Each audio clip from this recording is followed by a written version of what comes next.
Hello नमस्कार प्यारे साथियों, कैसे हैं आप सब।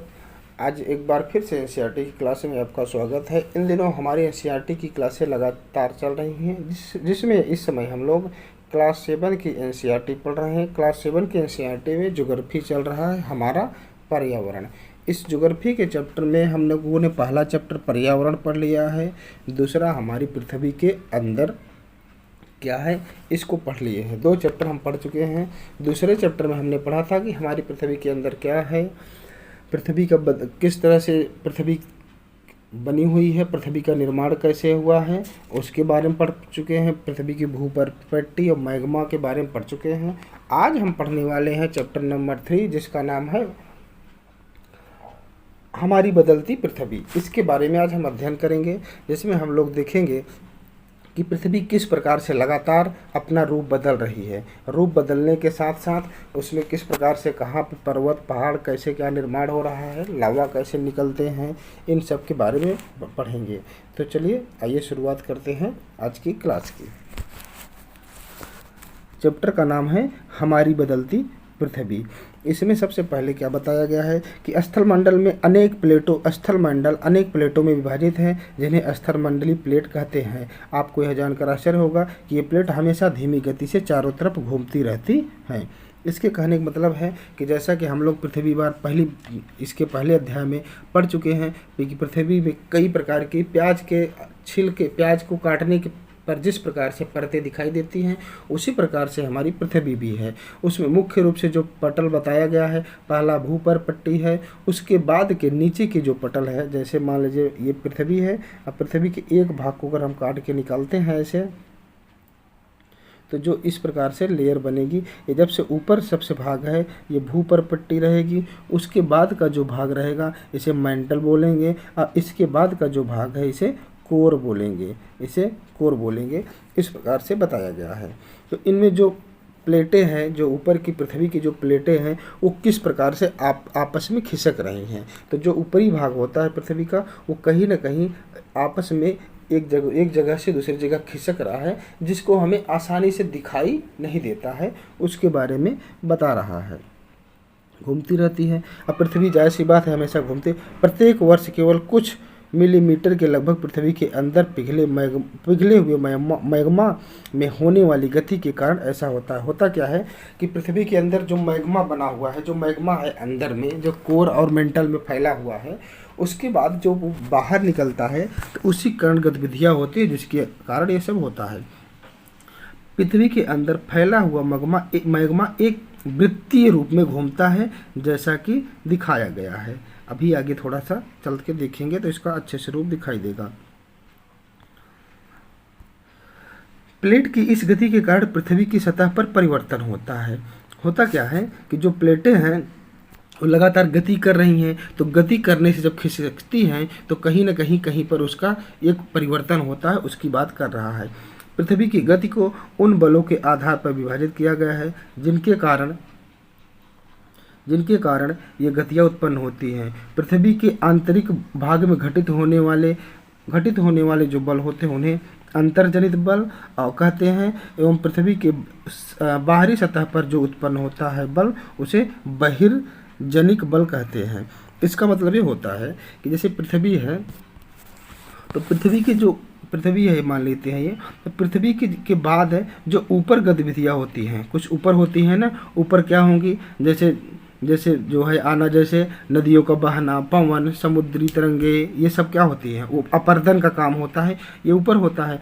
अंदर में क्या होता है, अंदर में जैसे हो गया आपके भूकंप, ज्वालामुखी, ये सब पृथ्वी के अंदर जो प्रक्रिया होती है उसी को बताया है कि अंतर्जनित बल और बहिर्जनित बल क्या होता है, उसको बताया है। अंदर की बातें पृथ्वी के और बाहर की बातों को बताया है।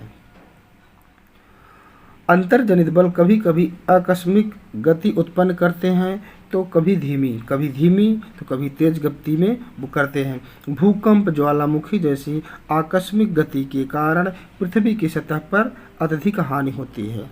अब इसमें आगे कुछ ये डायग्राम बनाया है। डायग्राम से बहुत आसानी समझते हैं कि पृथ्वी की गतियाँ किस प्रकार से हो रही हैं। पहला हो गया अंतर्जनित बल और दूसरा हो गया बहिर्जनित बल। अंतर्जनित बल भी 2 प्रकार का होता है, आकस्मिक जो एकाएक हो जाए, और पटल विरूपण। आकस्मिक मतलब जैसे एकाएक क्या होता है, जैसे पृथ्वी के अंदर से भूकंप आना, ज्वालामुखी का फूटना, भूस्खलन होना, ठीक।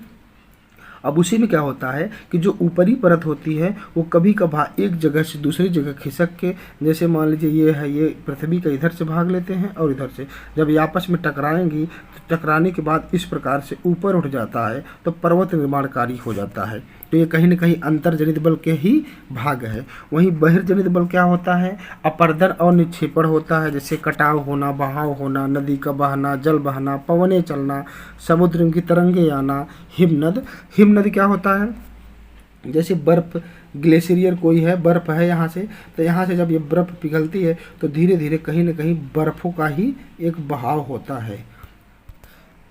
आगे बढ़ते हैं। इसके बाद यहाँ पर ज्वालामुखी भूपरपट्टी पर खुला हुआ ऐसा छिद्र होता है जिसे पिघले हुए पदार्थ अचानक निकलते हैं। इसके बारे में, ज्वालामुखी के बारे में थोड़ा अच्छे से पढ़ते हैं। ज्वालामुखी क्या होता है? होता यह है कि जो पृथ्वी का 3 भाग है, यहाँ पृथ्वी का एक भाग, हम पृथ्वी के टुकड़े को अंदर से लेते हैं, ये ऊपर वाला क्या हो गया, ये सबसे जो अंदर भाग रहेगा उसे कोर बोलते हैं, और जो ये बीच का भाग रहेगा इसे क्या बोलेंगे, इसे मेंटल बोलेंगे, और जो ऊपरी भाग है इसे परपट्टी बोलेंगे, भूपरपट्टी या परपट्टी बोलेंगे। अब होता क्या है कि ये देखिए पृथ्वी का ऊपरी भाग है एकदम भूपरपट्टी वाला भाग, ये भूपरपट्टी है। तो भूपरपट्टी में जहाँ पर कमज़ोर होती है वहीं पर जो अंदर पृथ्वी के मैग्मा है, जो लावा है, जो कहाँ से, जो कोर से होकर के मेंटल में रहता है। देखिए मेंटल वाले भाग में यहाँ दिखाया है कि जो मेंटल भाग में रहता है वो जो पृथ्वी का भूपरपट्टी जहाँ कमज़ोर पाता है वहाँ से वो ज्वालामुखी बाहर निकलता है। और जैसे ही बाहर निकलता है तो इसमें कुछ गैस और राख भी निकलेंगी, ये दिखा रहा है, गैस और राख है। उसके बाद जहाँ से ये निकलता है जो ऊपरी भाग होता है उसे कोर बोला जाता है। और कोर के बाद हो सकता है कि वो सीधी थोड़ी नहीं निकलेगा, हो सकता है अगल बगल भी कहीं फूट के निकले, इधर से निकल जाए, इधर से निकल जाए, कहीं से इधर से निकल सकता है। तो ठीक, ये जो निकलता है यहाँ से जब निकलता है तो इसे जो रास्ते में निकलता है इसे बोलते हैं निकास, निकास बोलते हैं या वेंट बोलते हैं, ठीक। और जो बाहर निकलता है तो ये क्या है, नीचे क्या रहता है, मैग्मा है, अब बाहर निकला तो इसे लावा बोलते हैं। ये इस प्रकार से यही दिखाया गया है कि पृथ्वी के अंदर से किस प्रकार से निकल रहा है। निकलते निकलते ये धीरे धीरे ठंडा हो जाएगा, ठंडा होकर के फिर अपना रूप ये बदलता रहता है।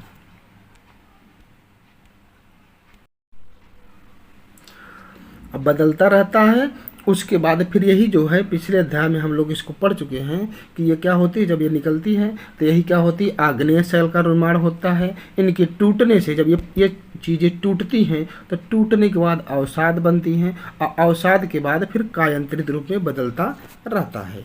ये हम लोग पिछले अध्याय में पढ़ चुके हैं। अब आगे बढ़ते हैं।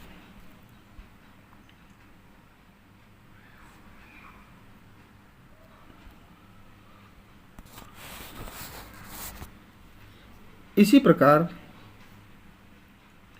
स्थलमंडलीय प्लेटों के गति करने पर पृथ्वी की सतह पर कंपन होता है। यह कंपन पृथ्वी के चारों ओर गति कर सकता है।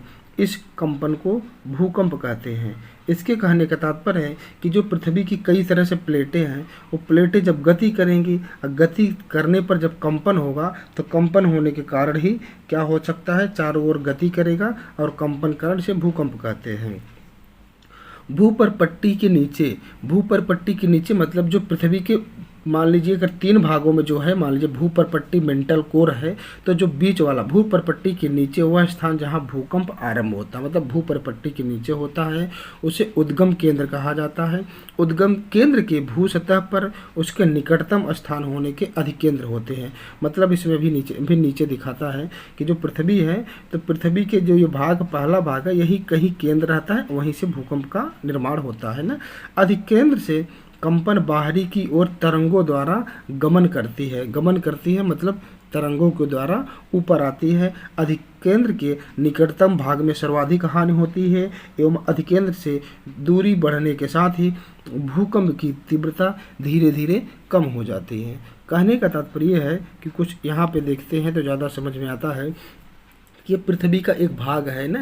ये कौन सा भाग हो सकता है? भूपर्पट्टी के नीचे वाला मेंटल वाला भाग है। जैसे यहाँ पर अगर भूकंप का निर्माण हो रहा है तो सबसे ज़्यादा इसकी जो तीव्रता रहेगी अधिकेंद्र, मतलब सीधे जो केंद्र है यहीं पे रहेगी। इसका मतलब ये थोड़ी ना है कि यहीं पे सिर्फ रहेगा, यहाँ से धीरे धीरे करके यहाँ भी दूर दूर फैलेगा। तो जितना दूर जाएगा उसके अनुसार यहाँ पे सबसे ज़्यादा भूकंप रहेगा। सबसे ज़्यादा जो भूकंप रहेगा वो कहाँ रहेगा? केंद्र पर रहेगा। सबसे ज़्यादा भूकंप केंद्र पे रहेगा। उसके बाद दूरी बढ़ने के साथ साथ भूकंप का जो है उसका जो तेज है उत्तेजना है वो भी कम हो जाएगी। जैसे केंद्र में अधिकेंद्र में सबसे ज़्यादा रहेगी, ठीक। फिर ये सीमांत प्लेटें हैं यहाँ पे कम हो जाएगा ना। भूकंप तरंगे सभी दिशाओं में बाहर की ओर निकलती हैं। मतलब ऐसा नहीं कि जो भूकंप आए थे ऐसे निकलेंगे, चारों तरफ से बाहर निकलती रहती हैं, जैसा कि इसमें दिखाया गया है। उद्गम केंद्र क्या होता है? वह स्थान जहां भूकंप उत्पन्न होता है और भूकंपी ऊर्जा का उद्गार केंद्र कहलाता है। मतलब जहां निकलती है वही होती है। आगे बढ़ते हैं।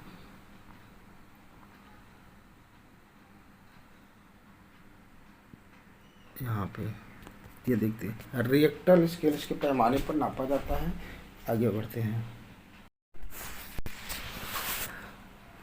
भूकंप की भविष्यवाणी संभव नहीं है। देखिए, भूकंप की भविष्यवाणी तो संभव नहीं है, लेकिन हम पहले से तैयार हों इसके लिए प्रभाव को निश्चित रूप से कम किया जा सकता है। अगर भूकंप के लिए हम पहले से तैयार रहेंगे तो इसके प्रभाव को कम किया जा सकता है। लेकिन अब इसको हम कैसे जान पाएंगे? आपने नोटिस किया होगा या सुना होगा कि जो स्थानीय लोग होते हैं, लोगों को भूकंप के झटके कुछ पहले से मिल जाते हैं, संभावना का अनुमान लगा सकते हैं। जैसे जानवरों का कुछ व्यवहार, उनको भी क्या होता है, जानवर कुछ इधर उधर भागने लगते हैं ना।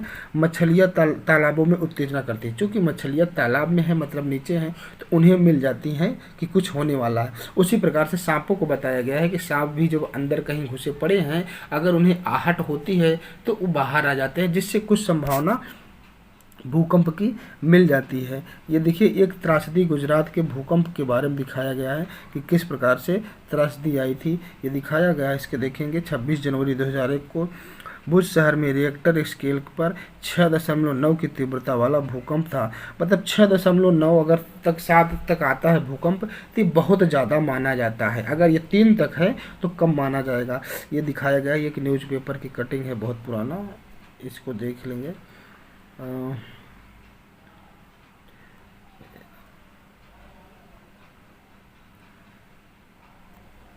इसको थोड़ा देखेंगे। इसमें दिया है कुछ भूकंप की जानकारियाँ दिया है कि किस प्रकार से रहना चाहिए।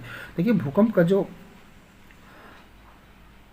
मापन यंत्र से किया जाता है, जो भूकंप है वो मापन यंत्र से किया जाता है, और जिसे कहते हैं रिएक्टर स्केल कहते हैं ना, जिसे भूकंप लेखी कहते हैं। भूकंप की तीव्रता रिएक्टर स्केल पर मापी जाती है। ये इम्पॉर्टेंट रहेगा कि भूकंप की जो तीव्रता है किससे मापी जाती है? रिएक्टर स्केल पर मापी जाती है। जिस भूकंप की तीव्रता देखिए 2 तक रहेगी तो उसका प्रभावहीन के बराबर रहेगा, मतलब ज़्यादा दिक्कत नहीं अगर 2 तक रहेगी। वहीं अगर 5 तक होती है तो कुछ क्षति कर सकती है, कुछ नुकसान कर सकती है ना। और उसके बाद अगर 6 गई या उससे अधिक होती है तो बहुत शक्तिशाली होती है। अगर 7 या उससे अधिक गई तो बहुत ही ज़्यादा भूकंप की तीव्रता हो जाती है। यहाँ पर दिया गया है कुछ जो है भूकंप के जो है समाचार पत्रों में जो कुछ नमूने दिए जाते हैं उनको तैयार करके एक चार्ट बनाना है। आगे बढ़ते हैं। यहाँ पर दिया गया है कि भूकंप से कुछ बचाव कैसे किया जा सकता है ना। भूकंप के लिए कहाँ आश्रय लें, दीवारों के नीचे कहाँ छिपना है, ये सब चीज़ें दिया गया है। आपस में जो है कोई ज्वलनशील वाला पदार्थ ना रहे, खिड़कियाँ दरवाजों से दूर रहें, एक मजबूत फ्रेम में पकड़ के रखें। ये तैयारी के बारे में दिया है। आगे बढ़ते हैं। जो भूकंप की मुख्य स्थलाकृतियाँ क्या हैं? जैसे अपक्षय या अपरदन नामक 2 प्रक्रमों द्वारा दृश्य भूमि लगातार विघटित होती रहती है। पृथ्वी की सतह पर शैलों के टूटने से अपक्षय की क्रिया होती है। भूदृश्य पर जल, पवन एवं हिम जैसे विघटकों के द्वारा होने वाले क्षय को अपर्दन कहते हैं। अर्थात इसके कहने का तात्पर्य है कि जो पृथ्वी है तो पृथ्वी की जो ऊपरी भाग है, जो ऊपरी भाग रहता है, सबसे ऊपरी भाग है, जैसे भूपर पट्टी है, तो कहीं ना कहीं उसका अपर्दन कैसे होगा, कैसे कटाव होगा, जैसे हवा के द्वारा, तेज हवाओं के द्वारा, हाँ, मानसूनी बरसात, लगातार बरसात होती है, बहाव के द्वारा, नदियों के द्वारा कैसे कटाव होगा, ऐसे तो क्या होगा, अपक्षय होगा, कटाव होगा।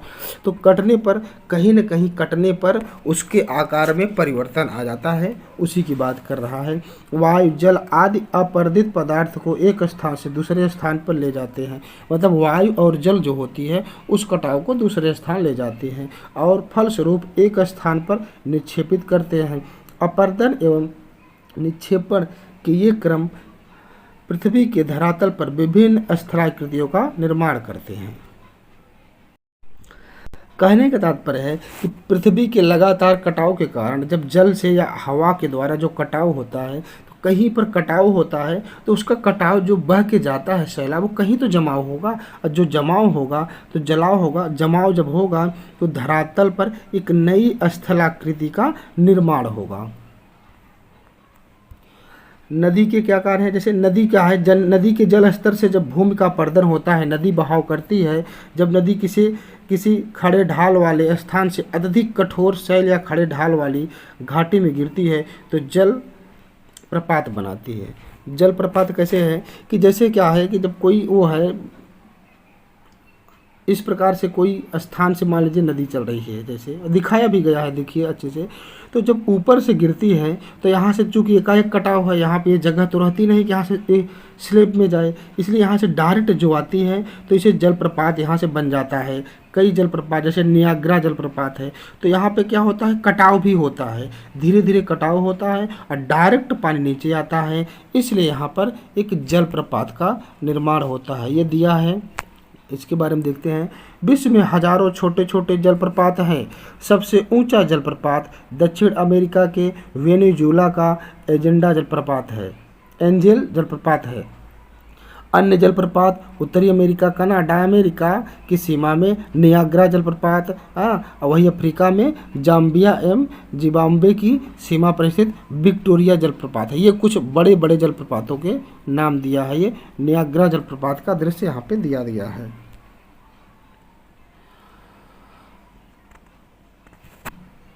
जब नदी मैदान में प्रवेश करती है तो वह मोड़दार मार्ग पर बहने लगती है। जैसे होता क्या है कि मान लीजिए ये ग्लेशियर है, कहीं से नदी का निर्माण होता है। जब नदी यहाँ से चलती है, ये एक सेकंड, ये अच्छे से नहीं बन पाया, फिर से बनाते हैं। ये नदी है, तो जब ये इस प्रकार से नदी चल रही है तो ये होता क्या, यहाँ से तो पतली रहेगी, फिर धीरे धीरे ये क्या होगा, चौड़ी कड़ जिसका शुरू हो जाएगा, ये चौड़ी इस तरह से हो जाएगी। अब होता क्या है कि जो है इस प्रकार से बनेगी। अब इसमें होगा क्या कि जब मोड़दार मार्ग पर बहने लगेगी, नदी के इन्हीं बड़े मोड़ों को विसर्प कहते हैं। ये जो मोड़ हैं इनको क्या कहेंगे, विसर्प कहते हैं। इसके विसर्पों के किनारे लगातार अपरदन होता है। होता क्या है, फिर दूसरा अर्थ लेते हैं। जैसे यहाँ पे दिखाया गया, जैसे मान लीजिए नदी है कुछ इस प्रकार से, ये नदी बही है, तो अब ये नदी यहाँ से जा रही है, तो हो सकता है नदी अगले दिन क्या, अगले कुछ दिनों बाद यहाँ से बहना शुरू कर दे, जो यहाँ से गई है यहीं से कट जाए और ये वाली यहाँ से कट जाए।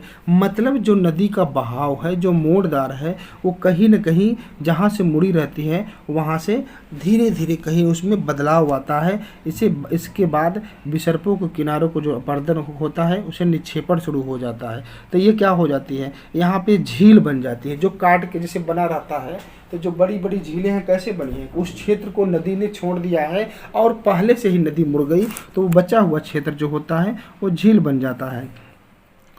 विसर्प लूप के सिरे के निकट आते हैं, समय के साथ विसर्प लूप नदी से कट जाते हैं और एक अलग झील बनाते हैं। देखिए इसमें मैप में दिखाया गया है, इसको पूरा लेते हैं।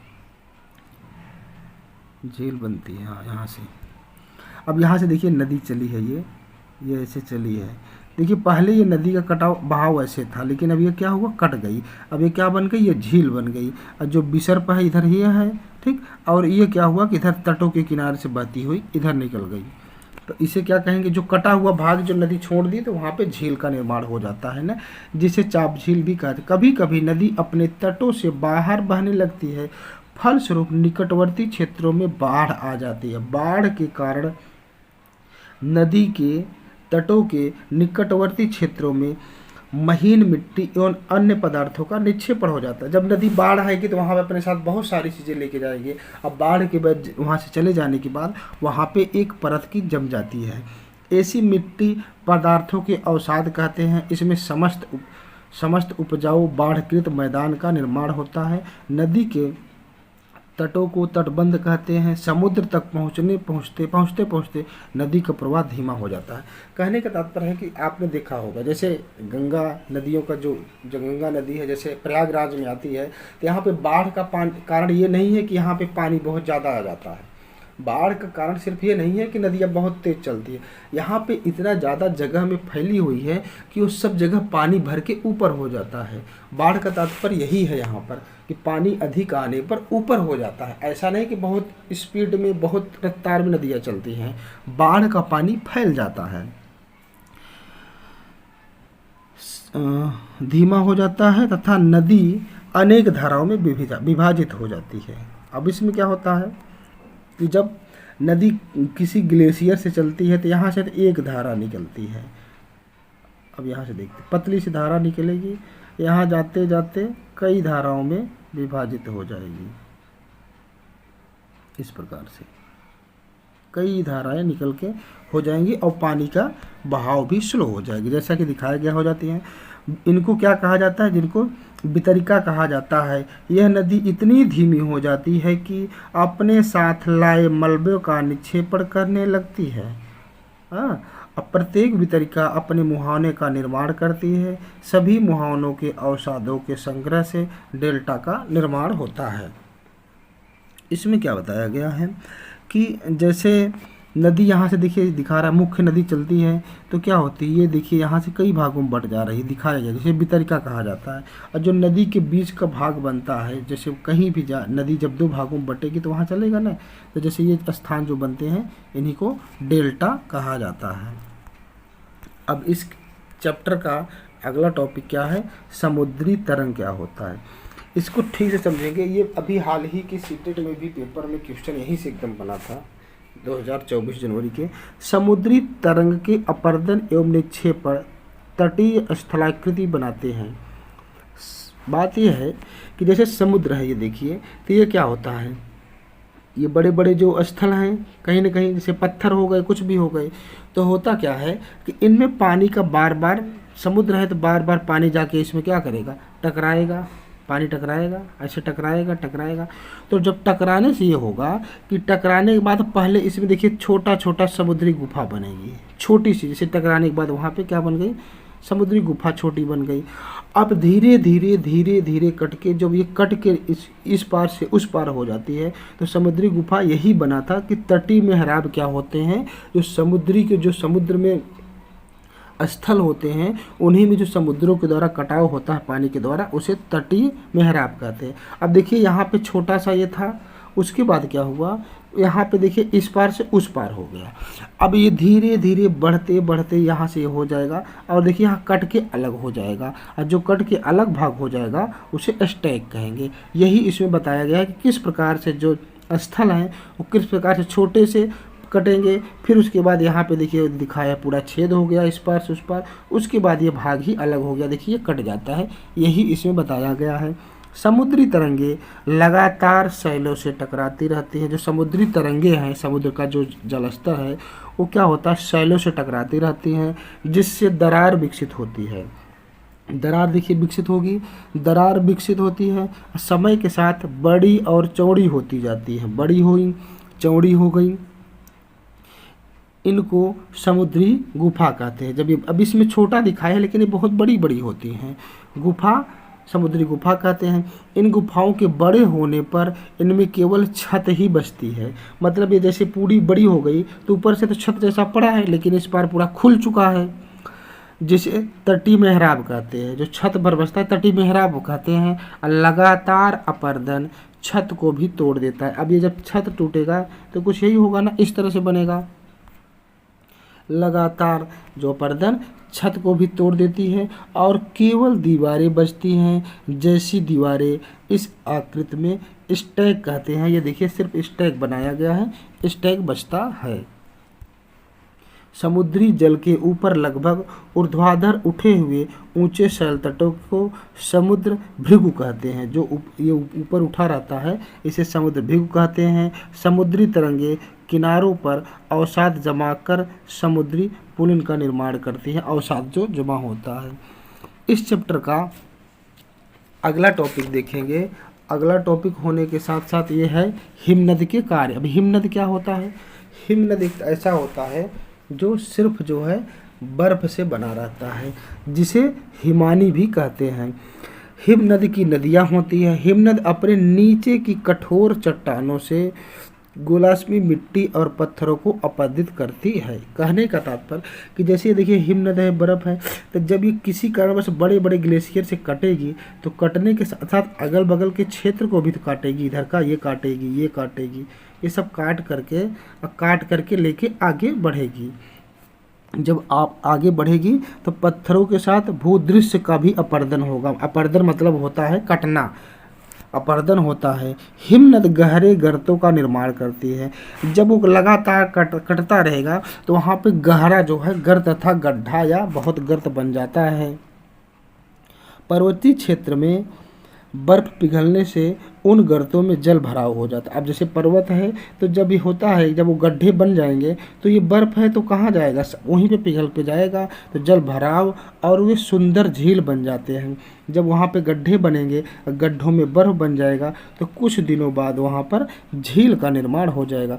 हिमनद के द्वारा लाए गए पदार्थ जैसे क्या होते हैं, छोटे बड़े शैल, रेत, तलछट, मिट्टी, निक्षेपण है। ये निक्षेपण हिमनद हिमोड़ का निर्माण करते हैं। मतलब ये भी तो कट के जाएंगे, बहेंगे तो कहीं रुकेंगे, तो जहाँ पर ये रुक कर जिसका निर्माण करेंगे उसे क्या बोलेंगे? उसे हिमनद हिमोड़ बोलते हैं। ये हो गया यहाँ पर हिमनद के कार्य। अब इस चैप्टर का लास्ट टॉपिक है पवन का कार्य। तो ये इसको आइए देखते हैं। पवन के कार्य। क्या आपने कभी रेगिस्तान देखा है? बालू डिब्बे के कुछ चित्र एकत्र करने का प्रयास कीजिए। अब इसमें क्या बता रहा है? इसमें बता रहा है कि जो रेगिस्तानी पवनें अपरदन निक्षेपण का प्रमुख कारण है। जो रेगिस्तानी पवनें इतना कस के चलती हैं कि इस यहाँ पे अपरदन और निक्षेपण बहुत ही ज़्यादा होता है। रेगिस्तान में छत्रक के आकार के शैल देखिए। छत्रक मतलब जैसे देखिए ना, ये देखिए यहाँ पे छत्रक के आकार के शैल देखे जाते हैं, जिन्हें सामान्यतः छत्रक शैल कहते हैं। पवन शैल के ऊपरी भाग की अपेक्षा निचले भाग को आसानी से काटती है, इसलिए ऐसी शैलों को आधार का संकीर्ण एवं शीर्ष विस्तृत कहते हैं। पवन क्या होता है कि जैसे कि पवन जब बहती है तो जब ऊपरी अगर है तो यहाँ से सीधे पवन निकल जाएगी, लेकिन अगर कहीं पर यहाँ पे देखिए गड्ढे रहेंगे तो यहाँ से उड़ा के ले जाएगी। इसी की बात कर रहा है। निचले भाग को आसानी से काटती है, इसलिए ऐसी शैल के संकीर्ण एवं शीर्ष विस्तृत होते हैं। पवन चलने पर यह अपने साथ रेत गिरकर छोटी पहाड़ी बनाती है। इनको बालू डिब्बा कहते हैं। मतलब बालू डिब्बा क्या कहते हैं? जैसे रेत बहाएगी तो कहीं ना कहीं, अब मान लीजिए यहाँ से रेत बह रही है, यहाँ पे एकदम खाली ज़मीन है, तो यहाँ पे आके ऐसे पूरी गिरेगी तो यहाँ पे निर्माण होता रहेगा ना। जब बालू कण महीन एवं हल्के होते हैं तो वायु उनको उठाकर अधिक दूर ले जाती है। जब ये बालू कण विस्तृत क्षेत्र में निक्षेपण हो जाते हैं तो इसलिए इसे लोएस कहते हैं। ठीक, चीन में विशाल लोएस पाए जाते हैं। चीन में जो है विशाल लोएस पाए जाते हैं। मतलब चीन में इस तरह से रेगिस्तान बहुत हैं, हालांकि वहाँ पर सरकार वहाँ की लगातार रेगिस्तान को हरा भरा कर उसे उपयोग के योग बनाई जा रही है। तो ये चैप्टर आज का यहाँ से ख़त्म होता है। तो इस प्रकार से आप अगर हमारी प्लेलिस्ट से जुड़ेंगे तो आपको लगातार एनसीईआरटी की सारी क्लासें प्रोवाइड की गई हैं। इसके पहले हम लोग क्लास 6 के ज्योग्राफी के सभी चैप्टरों का विस्तृत अध्ययन कर चुके हैं। इस समय हम लगातार क्लास 7 की एनसीईआरटी जिसमें ज्योग्राफी का अध्ययन चल रहा है, आज ये तीसरा अध्याय खत्म हो जाता है। अगले दिन से हम नया अध्याय शुरू करेंगे, अध्याय नंबर 4 शुरू करेंगे। तो लगातार आप बने रहिए और क्लासों को करते रहिए। आज के लिए बस इतना ही। तब तक के लिए मुझे इजाज़त दीजिए। बहुत बहुत धन्यवाद।